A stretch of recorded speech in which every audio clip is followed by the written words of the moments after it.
बहनें तो सबको प्यारी होती हैं, मुझे भी हैं और याद भी आती हैं। मेरे पापा के बाद हमारा कोई भी नहीं था। मेरा एक भैया थे और उनके लिए शायद मैं टेंशन थी वहां पे, क्योंकि कुछ थी प्रॉब्लम हमें। कभी भी नहीं जाऊंगी सर, सच में मैं गला काट दूंगी, जहर खा लूंगी, यहीं मर के दिखाऊंगी। मैं वापस नहीं जाना चाहती। मेरे बच्चे भी खुश हैं, मैं भी खुश हूँ सर। यहाँ जब तक मैं नहीं मर जाऊंगा ना, जब तक इसे नहीं जाने दूंगा मैं यहाँ। इस वक्त मैं उत्तर प्रदेश के रब्बूपुरा इलाके में हूँ और मेरे साथ वो दो लोग हैं जिनकी चर्चा न सिर्फ भारत बल्कि पाकिस्तान में भी हो रही है, सीमा और सचिन। तो सबसे पहले सीमा, आप बताइए कि आपके सामने वतन था और प्यार था। ऐसा नहीं है कि मैं पाकिस्तान से नफरत करती हूँ, नहीं, वो भी देश है। मैं वहाँ रही हूँ, पली बढ़ी हूँ, मेरा बचपन बीता वहाँ पे। मेरी अम्मी, मेरे मम्मा पापा भाई बहन वहीं के हैं, मेरे माँ बाप की कब्र वहीं पे है। तो उस देश के बारे में मैं कोई गलत नहीं बोलूँगी। बाकी अब प्यार था। अब जिंदगी एक बार ही मिलती है, फिर मर जाना होता है, कुछ साल बाद बुढ़ापा, फिर मौत, फिर ऐसे ही चलते। जब मेरे पापा थे कभी जिंदा थे, उनकी अपनी आंखों के आगे मौत देखी हमने, तो जिंदगी खत्म ही हो जानी है। तो मैंने प्यार को चुना सर। जब आपकी पबजी से बात शुरू हुई तो सीमा आपको मिली, 4 बच्चे, क्या सोचा उस वक्त आपने? 2020 में हमारी बात हुई थी। होने के बाद उसके क्या 6-7 महीने बाद वो पता पड़ गई थी मुझे।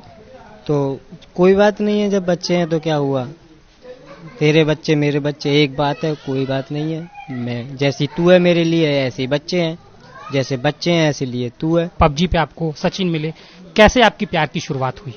हमारी सर बात होती थी, ये मुझे भारत दिखाते थे, मैं इनको पाकिस्तान। तो जस्ट फ्रेंड थे हम, तब सिर्फ खाली दोस्ती थी हमारी। ये मुझे दिखाते थे, मैं इनको दिखाती थी। ये खुश होते थे मैं पाकिस्तान देख रहा हूँ, मैं खुश होती थी मैं भारत देख रही हूँ।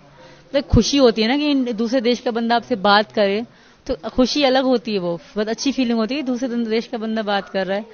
तसव्वुर में कभी जिंदगी में नहीं सोचा था, फिल्में ही देखते थे भारत की, कोई बात भी कर रहा है।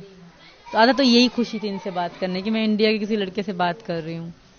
तो इसी में मतलब होते होते हमारी बात बहुत ज्यादा होने लगी ना, आहिस्ता आहिस्ता।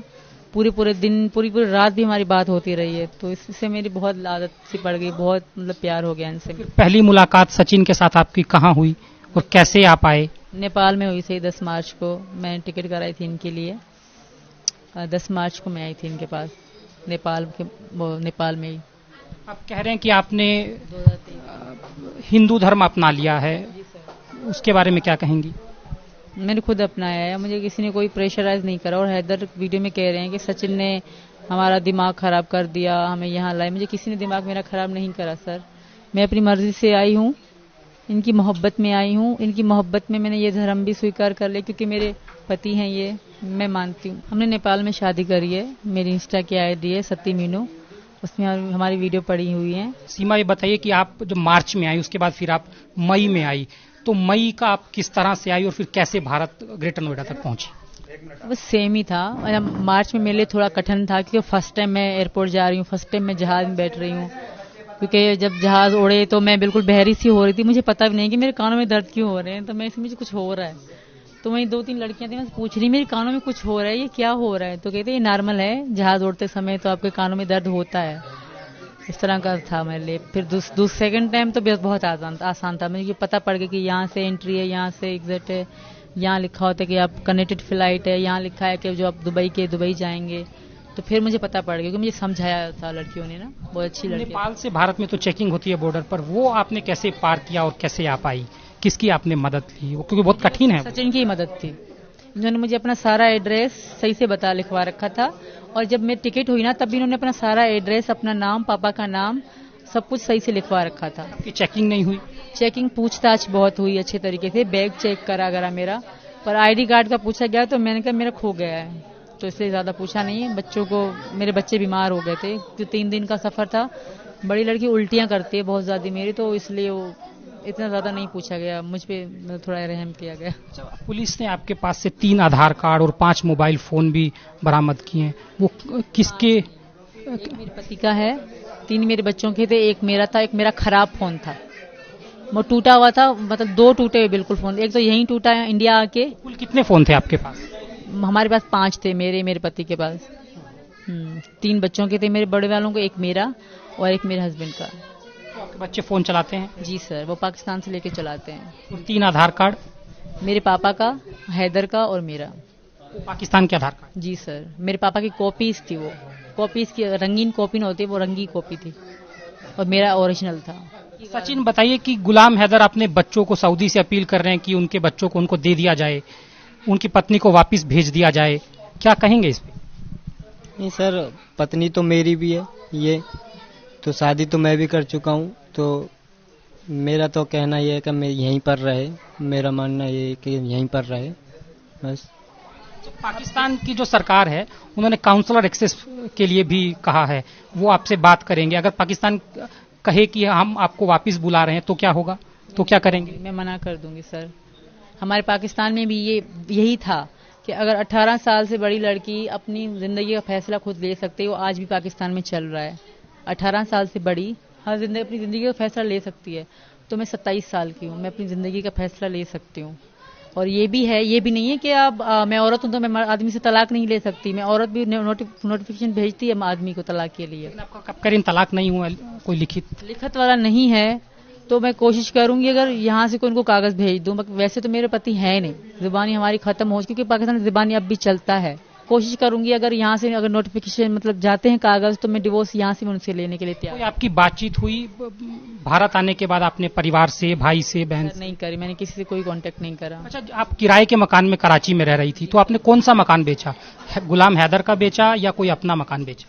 गुलाम हैदर का नहीं था, वो मेरा था सर। और हैदर को भेजने के लिए मैंने अपना सोना गिरवी रखा था। हैदर के जाने में आधा पैसे तो मेरे लगे थे, मैंने कमेटियां रख के इनको सऊदी अरब भेजा था। तो इसमें ये क्या हो गया कि बस गुलाम हैदर का घर हो गया। उन्होंने बच्चों के लिए खाने के लिए पैसे दिए थे, वो मैं थी कि जोड़ जोड़ के मैंने घर लिया। वो मेरा दिमाग था कि भाई घर चाहिए। तब इनसे मेरी बातचीत होती थी, पर इतनी प्यार नहीं था कि मैं सोचती। मैंने लिया था सर। मुझे हैदर ने कोई नहीं, मेरे आधार कार्ड पे, मेरी आईडी कार्ड पे था। सीमा, आप पर ये आरोप भी लग रहे हैं कि आप पाकिस्तान की जासूस हो सकती हैं। ऐसा कुछ नहीं है सर, मैंने जिंदगी में कुछ ऐसा देखा ही नहीं है। मैं घर से बस अभी जो इनसे प्यार के चक्कर में मैं बाहर ये घूमना शुरू करा, पासपोर्ट बनवाए। मैं जिंदगी में हमें बाहर जाने की भी अलाउ इजाजत नहीं होती सर। मैं एक मिडिल क्लास और लो क्लास फैमिली से हूँ। मेरे कोई फैमिली हाई फाई नहीं है, मैं इतनी एजुकेशन भी नहीं हूँ। हाँ, मैं थोड़ा बहुत अंग्रेजी के शब्द ऐड कर लेती हूँ। इसका मतलब नहीं कि मुझे सारी इंग्लिश आती है। आप 2 लाइन इंग्लिश की मुझे साथ से बोलवाते रहे, मैं तो नहीं लगूंगी फिर। ये बताइए कि आपके जो भाई हैं वो पाकिस्तानी सेना में काम करते हैं, उनके बारे में कब उनकी नौकरी हुई और वो क्या करते हैं? कंफर्म तो मुझे याद नहीं है, उनको पता होगा, पर 22 में ही हुए थे वो। सीमा, सचिन 6-7 हजार रुपए एक दुकान पे काम करते हैं, 4 बच्चे हैं, आपको 13,000। आपको लगा कि आप जीवन भर इस घर में अच्छे से गुजार पाएंगे? जी सर, मेरी इज्जत तो करते हैं, ये बहुत है। मेरी इज्जत करते हैं, मेरे बच्चों से बहुत प्यार करते हैं, मेरे लिए ये बहुत है सर। जो ज्यादा पैसा दे और इज्जत ना करे तो क्या फायदा। पाकिस्तान आप छोड़ के आई, वापस कभी जाना चाहेंगी पाकिस्तान? नहीं, वापस नहीं जाऊंगी सर कभी। ऐसा नहीं, याद नहीं आता, याद तो आएगा। जो इंसान जहाँ रहता है तो पिछली पुरानी यादें सबको याद आती हैं, पर मैं वापस कभी नहीं जाना चाहूंगी सर। मैं यहीं। आप जिस इलाके से पाकिस्तान में आती हैं वहां पर प्यार इजहार करने की उतनी आजादी नहीं है। आपकी जब पहली शादी गुलाम हैदर से हुई तो वो भी लव मैरिज थी, तो सर उसके बारे में क्या? वो मेरी लव मैरिज नहीं थी सर, वो मेरी मजबूरी की शादी थी। तब मुझे इतना, मैं तब 17 साल की थी, बिल्कुल सूखी सी पतली सी थी। तब मुझे इतना मालूम भी नहीं था। हाँ, पसंद करती थी किसी को, तो उसी के कारण मेरी इससे शादी कराई गई। मतलब हमारी कोई धूमधाम से शादी ना हुई, नॉर्मल कागजों पे साइन किए गए बस। आखिरी में क्या कहना चाहेंगी पाकिस्तान और अपने पति, अपने सास, अपनी बहन को क्या संदेश देना चाहेंगी? अपनी बहनों को तो कहूंगी आई लव यू। बहनें तो सबको प्यारी होती हैं, मुझे भी हैं और याद भी आती हैं। पाकिस्तान सरकार का भी दखल, उन्होंने काउंसलर एक्सेस की बात कर रहे हैं, वो तो आपको अगर बुला लेंगे तब आप क्या करेंगे? मैं मर जाऊंगी, यहाँ खत्म हो जाऊंगी, मैं वापस नहीं जाऊंगी। मेरा वापस कुछ भी नहीं है, किसी भी तरह से वापस नहीं, कभी भी नहीं जाऊंगी सर। सच में मैं गला काट दूंगी, जहर खा लूंगी, यहीं मर के दिखाऊंगी। मैं वापस नहीं जाना चाहती। मेरे बच्चे भी खुश हैं, मैं भी खुश हूँ सर। यहाँ मैं वापस किसी सूरत में नहीं जाना चाहती।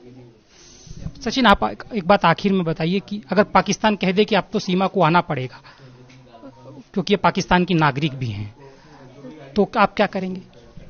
तो सर, मैं जब तक मैं नहीं मर जाऊंगा ना, जब तक इसे नहीं जाने दूंगा मैं यहाँ।